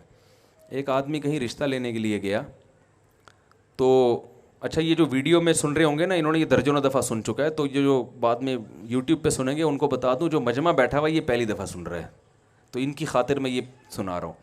کہیں رشتہ لینے کے لیے گیا تو لڑکی کے ابا نے جو بنتے بنتے رہ جانے والے داماد سے جو ہے نا اس کے سامنے چائے رکھی, بسکٹ رکھ دیے. تو وہ بسکٹ کو چائے میں ڈبو ڈبو کے اس نے کھانا شروع کر دیا. لڑکی کے ابا کو یہ اسٹائل پسند نہیں آیا کہ بڑے لوگوں کا بسکٹ کھانے کا یہ طریقہ نہیں ہوتا. کیا دیہاتیوں کی طرح گواروں کی طرح پورا جو ہے نا کیک آدھا ٹوٹ کے گر بھی جاتا ہے بعض دفعہ اس میں کیک رس, اور وہ بسکٹ ڈبو ڈبو کے کھا رہا ہے. بالآخر انہوں نے انکار کر دیا. انہوں نے کہا تو اسٹائل اس کی تو روایات ہی نہیں ہے, کوئی ایٹیٹیوڈ ہی نہیں ہے, کوئی روایات نہیں ہے. اس کو اندازہ ہو گیا کہ انکار کیوں ہوا ہے, میری اس حرکت کی وجہ سے ہوا ہے, ٹھیک ہے نا. تو گھر سے باہر جب نکلنے لگا تو اپنے ہوتے ہوتے رہ جانے والے سسر کو کہتا ہے کہ مجھے بہت افسوس ہوا کہ آپ نے بیٹی کا رشتہ نہیں دیا, لیکن ڈبو کے کھانے کا اپنا ہی مزہ ہے. وہ میں پھر بھی بولے بھائی نہیں چھوڑوں. اور واقعی اپنا مزہ ہے. جن کو ڈبو کے کھانے کی عادت ہے وہ رشتہ ملے نہ ملے انہوں نے کیا کرنا ہے. تو یہ واقعہ جب میں نے سنا تو جو بھی کوئی مجھ سے مشورہ لیتا ہے, حضرت نکاح کا پیغام بھیجنا چاہتا ہوں تو کیا کروں, میں اس سے کہتا ہوں یار اگر ڈبو کے کھانے کی عادت ہے تو تھوڑی دیر کے لیے صبر کر لینا, بعض دفعہ اس پہ رشتے ٹوٹ جاتے ہیں. تو خیر کہاں بات چل رہی تھی, کیا واقعہ میں کوئی سنا رہا تھا. ہاں آپ نے جانا ہے, آپ کا ہدف ہے پشاور جانا ہے میں نے, تو اس میں آپ ہر طرح کی آرائشوں کی آسائشوں کی کوشش کرو گے. یار اگر جہاز کا ٹکٹ ملتا ہے آرام سے تو مجھے ٹرین میں جانے کی کیا ضرورت ہے, ٹھیک ہے نا. پھر اگر آپ ٹرین میں جا رہے ہو تو آپ بزنس کلاس لینے کی کوشش کرو گے, وہاں آپ چاہو گے ہر سہولت ملے, ٹھیک ہے نا. تو یہ وہ تمام سہولتیں ہیں جو آپ کے ہدف میں رکاوٹ نہیں بن رہی, بلکہ آپ کو اپنے ہدف کے اور قریب لے کے, جتنا سکون سے سفر ہوگا تو جس مقصد کے لیے پشاور جا رہے ہو وہ مقصد اور آسانی سے حل ہوگا. ورنہ ٹرین میں ہی آدھا ہو جاتا ہے نا آدمی. 50-50 بچپن میں ہم دیکھا کرتے تھے, اس میں بڑا مزاحیہ سا وہ ہوتا تھا, بڑے سادہ سے مزاح ہوتے تھے. اس میں دکھایا کہ لاہور سے کراچی ٹرین آ رہی ہے. ٹرینیں اس زمانے میں آپ کو پتہ ہے کہ اتنا رلاتی تھیں, تو اس میں بتایا کہ لاہور میں کچھ بچے چڑھے, ان کا انٹرویو لیا گیا, کہاں جا رہے ہو جی, اسکول کی چھٹیاں کراچی گھومنے جا رہے ہیں. جب ٹرین کراچی پہنچی ہے تو بچے بڑے ہو چکے تھے. بچے کیا ہو چکے تھے, ان کی جو پینٹیں تھیں وہ چڑیاں بن چکی تھیں. یعنی ٹرین اتنی لیٹ ہوتی تھی کہ بچے کیا ہو گئے, بڑے ہو گئے, ان کی پینٹیں چڑیاں بن چکی ہیں. ایک بوڑھے نے جو ہے نا وہ ایک جوان بوڑھا ہو گیا تھا, تو بیچارہ کانپتے کانپتے کھڑکی سے باہر ہاتھ نکال کے اسٹیشن پہ کہتے ہیں کراچی آ گیا. انہوں نے کہا آ گیا, بس یہ کہا اور بیچارہ مر گیا وہیں پہ کہ بھائی میری زندگی ختم ہو گئی. تو اگر آپ اس قسم کی ٹرین میں جاؤ گے تو ظاہر ہے وہاں جا کے آپ جس کام کے لیے گئے تھے وہ تو نہیں ہو سکے گا نا. تو آپ ہر وہ چیز جو ہدف تک پہنچنے میں رکاوٹ بن رہی ہے اس کو سائڈ پہ لگا دو گے, اور جو رکاوٹ نہیں بن رہی وہ تمام عیاشیاں آپ کرو گے, ٹرین میں بھی جہاز میں بھی.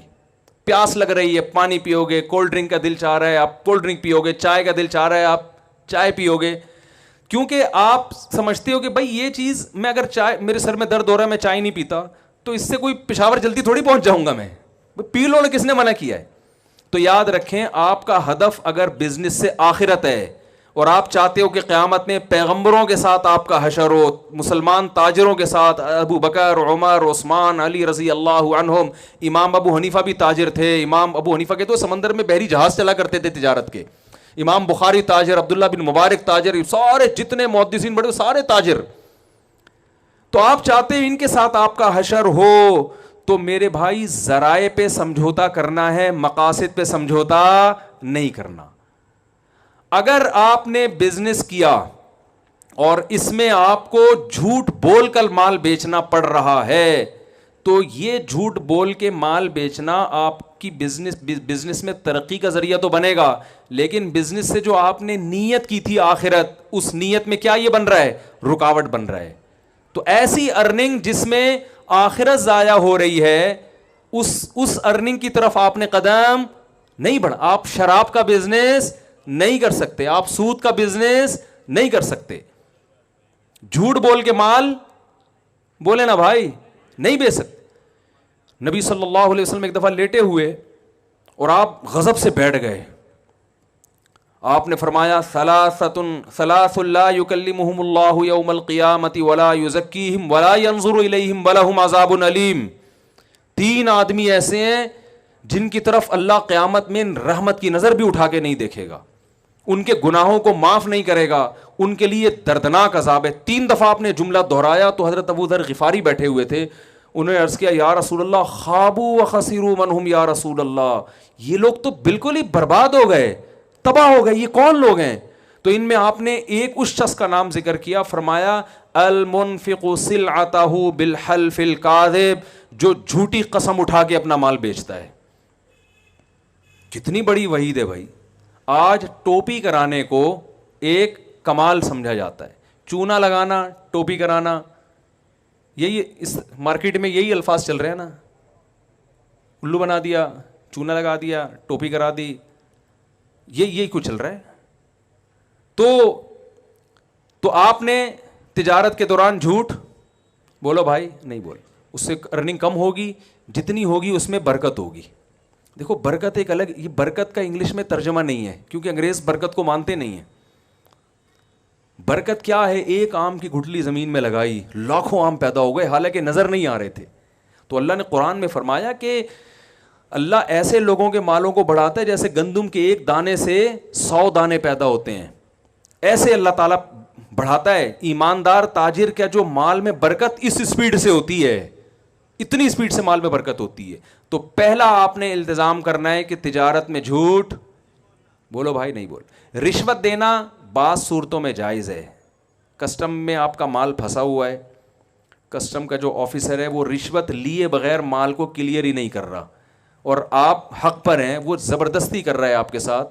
تو میں اس لیے جائز چیزیں بھی بتا دیتا ہوں کہ لوگ پھر کہتے ہیں یار 100% اسلام کے مطابق تو بزنس پھر ہمارے لیے ممکن ہے ہی نہیں.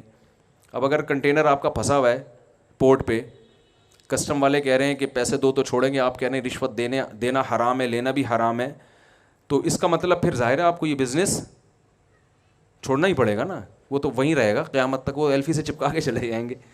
تو رشوت کا اصول یاد رکھیں. یہ میں اس لیے کہہ رہا ہوں کہ کچھ چیزیں لوگ ناجائز سمجھ رہے ہوتے ہیں, حقیقت میں اس کی گنجائش ہوتی ہے, تو وہ علماء سے آپ نے پوچھنا ہے کہ اس کی شرعاً کتنی گنجائش ہے کتنی نہیں. رشوت دینا بھی حرام ہے, لینا بھی حرام, لیکن جب دینے والے کا مقصد کسی کا حق ضائع کرنا, اور لینا تو ہر صورت میں حرام ہے, تو جب آپ کا مقصد کسی کا حق ضائع کرنا نہیں ہے بلکہ اپنا حق لینا ہے جو بالکل جائز حق ہے, تو پھر علماء کہتے ہیں کہ لینے والے کو گناہ ملے گا, دینے والے کو گناہ نہیں ملے گا. سمجھ میں آ رہی ہے یہاں پہ؟ تو پھر ایسی مجبوری میں علماء بھی کہتے ہیں بھائی اس میں وہ تو اس کا قصور ہے نا, وہ آپ کا جائز حق بھی آپ کو نہیں دے رہا. لوگ ہم سے مسئلہ پوچھتے ہیں, یار گورنمنٹ میں میری جاب مل گئی ہے, میں اور امتحان پاس کر کے میرٹ کی بیس پہ میں گیا ہوں, وہاں صرف رشوت کی بیس پہ کسی نااہل کو لا کے بٹھایا جا رہا ہے. تو کیا ہمارے رشوت دینا جائز ہے؟ میں کہتا ہوں یار آپ کا جائز حق ہے, آپ اس کے اہل ہیں. وہ رشوت دے کے ایک نااہل آدمی کے آ جائے تو اس سے بہتر نہیں ہے کہ آپ کتے کے منہ میں ہڈی ڈال لی ہے نا, ٹھیک ہے نا, وہ چپ ہو جائے گا. تو آپ دے کے اپنا جائز حق وصول کر سکتے ہیں. تو اس لیے علماء سے پوچھا کریں کہ اس میں جو ہے نا کافی چیزوں میں تفصیل ہوتی ہے. تو پہلا کام کیا کرنا ہے بھائی؟ جھوٹ بولے نا بھائی, نہیں دینا. دوسرا کام یہ کرنا ہے کہ تجارت میں چونکہ مذہب کا حصہ ہی ہے, فضیلت مذہب نے بیان کی, تو عبادت سمجھ کے کرنا ہے. اور عبادت تھوڑی اچھی ہوتی ہے, زیادہ اچھی ہوتی ہے. میں بڑے بڑے تاجروں سے ملا ہوں, ان سے میں پوچھتا تھا آپ اتنا بیوں, کہہ رہے ہیں یار اتنی کروڑ ہماری آمدن ہے ماہانہ. میں نے کہا آپ یہ جو آپ کی ماشاءاللہ آپ 5 کروڑ کما رہے ہو, اس کو 20 کروڑ کر سکتے ہو؟ کہہ رہے ہاں اگر پلاننگ کریں بیٹھ کے کریں تو 20 بھی ہو سکتی ہے, لیکن چھوڑو یار جب اللہ نے اتنا دے دیا تو کیا ضرورت. تو میں کہتا ہوں یہ آپ 5 کروڑ چونکہ اپنے پیٹ کے لیے کما رہے ہو, اس لیے آپ اس کو بڑھانے کی فکر نہیں کرتے. آپ 5 کروڑ کو پلاننگ کر کے اگر 20 پر لے جا سکتے ہو تو بھائی 20 پہ لے جاؤ. وہ 15 کروڑ میں تو مذاق میں کہتا ہوں مجھے دے دینا, مذاق میں ہے, حقیقت میں نہیں بھائی. وہ 15 کروڑ آپ اور اچھا کھا لو, آپ جناب مدارس بنا لو, آپ یتیم خانے بناؤ, آپ ہاسپٹل بناؤ, آپ ٹرسٹ میں دے دو, آپ ایک ٹرسٹ بنا لو. تو کیوں اپنی دیکھو غیر مسلم تاجر اپنی تجارت کو کبھی محدود بولے نا, یہودی کبھی کرے گا یار 5 کروڑ کما, چھوڑو یار, وہ کہے گا 5 کروڑوں کے 25 کیسے ہو جائیں. ہاں اس 5 کروڑ کو ہوس کی بنیاد پہ اگر 10 کروڑ کرنا چاہتے ہو, یہ شریعت میں پسندیدہ نہیں ہے. اور ہوس کی علامت ہے کہ پھر جائز ناجائز کی پرواہ چھوڑ دیتا ہے. جیسے ہمارے بہت سے سیاسی لیڈر ہیں 5-5 ارب کے اثاثے ہیں, لیکن ان کی توند بھرنے کا نام نہیں لے رہی. وہ چاہ رہے ہیں کہ پھر دوبارہ آ جائیں, پھر تو اس پہ حیرانگی ہوتی ہے بھائی تیرا پیٹ اتنا سا ہے, موت کا کوئی بھروسہ نہیں کب آ جائے. تو ایسے شخص کے لیے ضرورت نہیں ہے. اس کے لیے حدیث میں آتا ہے نبی صلی اللہ علیہ وسلم نے فرمایا جسے 2 ٹائم کھانے کو مل جائے, سر چھپانے کے لیے جگہ مل جائے, جسم کسی بڑی بیماری سے پاک ہو جائے, تو گویا پوری دنیا کی دولت سمیٹ کے اللہ نے اس کو دے دی ہے. تو اب ہوس کرنے کی اجازت نہیں ہے. تو اگر ہوس کی بیس پہ آپ 5 کروڑ بھی کما رہے ہو تو غلط ہے, اور ہوس کے بغیر 5 ارب بھی کما رہے ہو تو اس کو 10 ارب پہ لے کر آؤ آپ. کیونکہ دنیا کی لگام مسلمانوں نے اپنے ہاتھ میں لینی ہے. تو یہ لگام دنیا کی اپنے ہاتھ میں لینے کے لیے 8-10 کروڑ کی تجارت کافی نہیں ہے. تو بڑھاؤ اس کو. ہاں اعتدال ضروری ہے کہ اتنا اس میں فکر نہ ہو جائے کہ نمازیں ضائع ہوں, صحت خراب ہونا شروع ہو جائے, بیوی بچوں کو ٹائم ہی دینا چھوڑ دیں. ایک ابھی واقعہ سامنے آیا, ایک صاحب سارا دن بزنس میں لگتا تھا ان کا, صبح جب گھر سے صبح نکلتے بچے سو رہے ہوتے تھے, جب گھر آتے تو بچے سو چکے ہوتے تھے, سارا دن دکان پہ. تو ایک دن بچوں کی آنکھ کھلی, امی سے پوچھ رہے ہیں یہ صاحب کون ہے جو بغیر پوچھے گھر میں آ جاتے ہیں. اور ایسا نہ ہو, وہ تو عبادت کرنے کی اجازت نہیں ہے اتنی زیادہ کہ آپ سب کے حقوق ضائع ہونا. تو بعض تاجروں نے ہوس میں, یہ نہیں کہ آخرت کے لیے, دنیا کی ہوس میں تجارت کو اتنا مسلط کر لیا کہ دماغ ان کا ہر وقت کھوپڑی ان کی گھومتی رہتی ہے, نہ صحت کی پرواہ نہ ان کو بیوی بچوں کی پرواہ, پاگل ہو گئے. اجملوا فی الطلب وتوکلوا علیہ, حدیث میں آتا ہے کمانے میں اعتدال سے کام لو اور اللہ پہ توکل, کہ اتنے گھنٹے میرے لیے اس کام میں صرف کرنا میری صحت اجازت دیتی ہے, بس اس کے بعد اللہ پہ توکل کروں گا کہ اسی میں اللہ مجھے انشاءاللہ نواز دے گا. پلاننگ پہ زیادہ زور لگاؤ, ٹھیک ہے نا, زیادہ ہدف کس کو بنانا ہے؟ پلاننگ. تو ہم دنیا میں جہاں بھی, میرے جو باہر سفر ہوتے ہیں تو زیادہ تر تاجر ہیں جو علماء کو باہر بلاتے ہیں بیانات کے لیے, ان کو اللہ نے وسائل دیے ہوتے ہیں. تو میں لوگوں سے کہتا ہوں یار اگر یہاں مسلمان تجارت نہ کرتے تو یہاں علماء کے تبلیغی سفر نہیں ہوتے. جتنے مدارس چل رہے ہیں یہ کون چلا رہا ہے؟ یہ تاجر چلا رہے ہیں, جہاں سے علماء پیدا ہو رہے ہیں. یتیم خانے, میں ترکی گیا, میں نے ترکی کا یتیم خانہ دیکھا جو عرب تاجر اور ترک تاجر چلا رہے ہیں. وہ یتیم خانہ دیکھ کے آپ بحریہ ٹاؤن بھول جاؤ گے. انسان کا تھوڑی دیر کے لیے وسوسہ آتا ہے یار میں بھی اگر یتیم ہوتا تو بڑا اچھا ہوتا. بحریہ ٹاؤن سے زیادہ سہولتیں یتیم خانے میں دی ہوئی ہیں. تو یہ سارے کام کون کرتا ہے میرے بھائی؟ تاجر کرتے ہیں. تو اس نیت سے آپ نے کمانا ہے. اور آخری بات کہہ کے میں اپنی بات کو ختم کرتا ہوں. قرآن میں اللہ نے جہاں تجارت کی فضیلت بیان کی مسلمان تاجر کا ایک خاص وصف اللہ نے بیان کیا ہے. آیا فی بیوت اذن اللہ ان ترفع ان یذکر فیہا اسمہ یسبح لہ فیہا بالغدو والآصال رجال لا تلہیہم تجارت ولا بیع عن ذکر اللہ واقام الصلاۃ. فرمایا اس زمین میں کچھ ایسے گھر ہیں جن کو مسجد کہا جاتا ہے، اللہ کا گھر. فرمایا اس میں کچھ ایسے مقدس لوگ رہتے ہیں جن کو تجارت اور خرید و فروخت، جو تجارت ہی کا دوسرا نام ہے، یہ اللہ کی یاد اور نماز سے غافل نہیں کرتی. دیکھو یہاں بھی اللہ نے نہیں کہا کہ ان مسجدوں میں کچھ ایسے لوگ ہیں جو سرے سے بزنس کرتے ہی نہیں ہیں، یہ ٹینشن انہوں نے پالی نہیں ہے، یہ نہیں کہا اللہ نے. فرمایا ان میں کچھ ایسے مقدس لوگ ہیں جن کو تجارت نماز سے غافل نہیں، یعنی تجارت تو کرتے ہیں وہ، لیکن نماز کے وقت میں وہ تجارت چھوڑ دیتے ہیں. یہاں بھی تجارت کی بھی فضیلت ہے کہ اللہ نے یہ بھی تو کہ مثال دے سکتے تھے کہ بہت سے نیک لوگ مسجدوں میں ایسے ہیں جو جاب جب کر رہے ہوتے ہیں تو باس کی پرمیشن کے بغیر ہی نماز پڑھنے آ جاتے ہیں. بھائی کمانے کے تو بہت سارے ذرائع ہیں نا، یہاں بھی اللہ کمانے کے صرف ایک ذریعے کو ہائی لائٹ کر رہے ہیں، وہ کیا ہے؟ تجارت. تو ایسا لگتا ہے اللہ کی نظر میں مسلمان کے لیے تجارت کے علاوہ شاید ہیں بہت سے آپشن. میں ایک مبالغے کی بات کر رہا ہوں کہ اللہ کی نظر میں مسلمان کے پاس کمانے کے لیے تجارت کے علاوہ کوئی آپشن ہے ہی نہیں. اللہ مثالیں ہی ساری تاجروں کی دے رہے، ورنہ پیسے کمانے کے تو 10 طریقے اور بھی ہیں، لیکن اللہ کہتے ہیں ایسے پکے نمازی ہیں کہ بزنس ان کو نماز سے غافل نہیں کرتا. تو بھائی مسلمان تاجر کی صفت ہے کہ جب حی علی الصلاۃ کا نعرہ لگتا ہے تو بزنس ختم. کتنی لمبی تاجروں کی لائن ہو بھائی، کسٹمر کی لائن ہو بھائی، نماز کیا ہے؟ بولو بھائی. پہلے عبداللہ بن عمر رضی اللہ تعالیٰ عنہ مدینہ کی گلیوں میں گھومتے تھے تو وہ دیکھتے، یہ دور تھا حضرت عمر رضی اللہ تعالیٰ عنہ کا، اور ان کے بعد کوفہ کی گلیوں میں عبداللہ بن عمر کا یہ واقعہ ہے. تو یہ تو حضرت علی کا دور خلافت تھا. تو جیسے ہی اذان ہوئی نا دھڑا دھڑ دکانوں کے شٹر گرنا شروع ہوئے. اسلامی دور تھا، خیر غالب تھی. تو عبداللہ بن عمر یہ آیتیں پڑھ پڑھ کے خوش ہوا کرتے. ساری تجارتیں مسلمان کیا کرتے، جیسے ایک زمانے میں سعودی عرب میں ہوتا تھا نا، اب تو نہیں ہو رہا. اذان ہوئی اور دکانوں کے ٹھک ٹھک ٹھک آوازیں آتی تھی کہ نہیں آتی تھی؟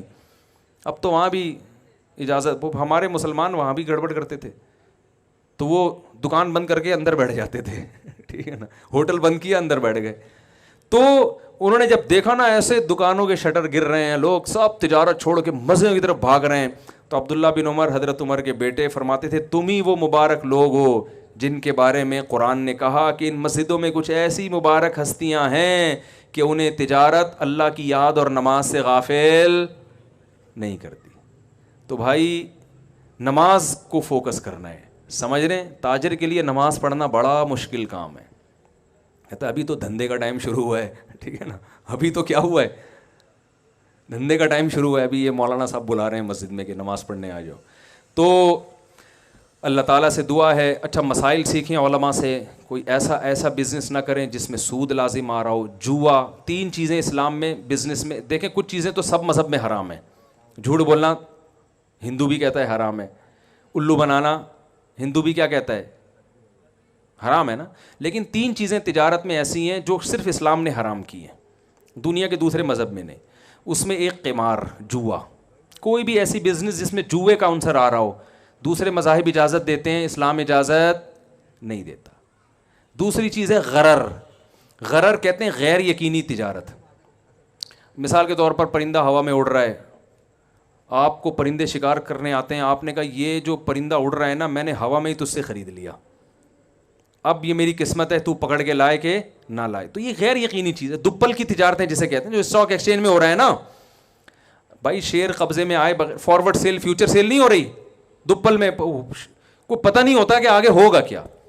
اسٹاک ایکسچینج میں شیئرز کی خرید و فروخت جائز ہے، لیکن اس کے کچھ اصول ہیں، ان اصولوں کے تحت بزنس ہوگا تو جائز ہوگا. یہ جو فارورڈ سیل اور فیوچر سیل ہو رہی ہے نا، کہ اگر ہفتے کے دن شیئر کی اتنی قیمت بڑھ گئی تو تم مجھے اتنے پیسے دے دینا، کم ہو گئی تو میں تمہیں اتنے پیسے دوں گا. یہ جو فورکس ٹریڈنگ ہو رہی ہے، کچھ سونا خرید کے بیچنے، نہ سونا آپ کے پاس آیا نہ آپ نے بیچا، ٹوپیاں کرانے کے علاوہ اور کوئی کام فرضی ہے نا. یہ غرر، جس میں غرر ہوگا یہ تو قبضے سے پہلے بے ہے اس لیے ناجائز ہے. یہ غرر کی مثال میں نہیں آتا، لیکن غرر غیر یقینی، میں ایک آسان لفظوں میں سمجھا رہا ہوں، علماء کی اصطلاح میں مشکل ہو جائے گی، تو یہ بھی جائز نہیں ہے. تیسرا ہے سود. پوری دنیا میں کی معیشت ہی سود پر ہے, اسلام سود کی اجازت نہیں دیتا. تو یہ 3 چیزیں آپ نے اپنی بزنس سے نکالنی ہیں, اور ان 3 چیزوں کے لیے جب تک آپ علماء سے رابطہ نہیں کریں گے آپ کو سمجھ میں نہیں آئے گا. قمار کی ڈیفینیشن کیا ہے یہ علماء بتائیں گے, خود سے فیصلہ نہیں کیا جاتا. سود کی ڈیفینیشن کیا ہے, اسلامک بینکوں سے لوگ قرضہ لینے کو بھی سود سمجھتے ہیں کہ یار وہی پینلٹی دینی پڑ رہی ہے, وہی وہ نہیں ہے, وہ الگ. سود الگ ہے, تجارت کیا ہے الگ ہے. جس نے بینکنگ کو پڑھا ہے بغور وہ کہیں گا بھائی بینکنگ میں سود نہیں ہے.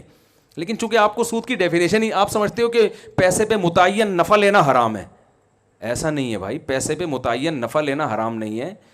پیسے کے ذریعے اسی جنس کا پیسہ لینا ایک مشروط معاہدے کے ساتھ یہ حرام ہے. تو یہ پھر لمبی تفصیل ہو جائے گی اس کی. تو خلاصہ یہ کہ آپ نے مسائل کا علم کس سے سیکھنا ہے.